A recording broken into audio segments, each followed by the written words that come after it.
Clip number 1713۔ اس clip میں آپ قرآن پاک کی سورہ حاقہ کی آیت نمبر 21 سے 24 تک کی تلاوت، ترجمہ قرآن اور تفسیر قرآن صراط الجنان سماعت فرمائیں گے۔ بسم اللہ الرحمن الرحیم۔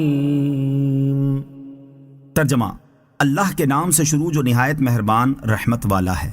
فَهُوَ فِي عِيشَةٍ رَاضِيَةٍ فِي جَنَّةٍ عَالِيَةٍ قُطُوفُهَا دَانِيَةٌ كُلُوا وَاشْرَبُوا هَنِيئًا بِمَا أَسْلَفْتُمْ فِي الْأَيَّامِ الْخَالِيَةِ۔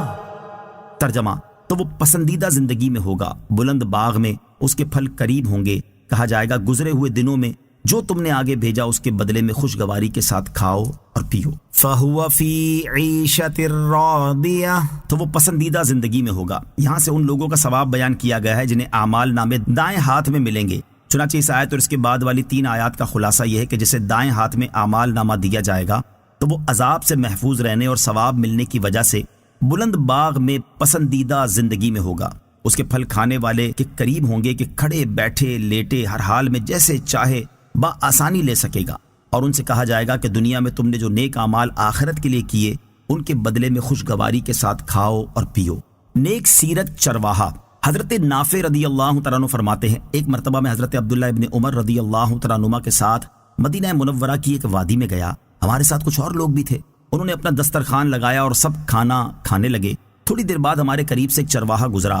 حضرت عبداللہ ابن عمر رضی اللہ تعالیٰ عنہما نے اس سے فرمایا، آئیے آپ بھی ہمارے ساتھ کھانا تناول فرمائیے۔ چرواہے نے جواب دیا، میرا روزہ ہے۔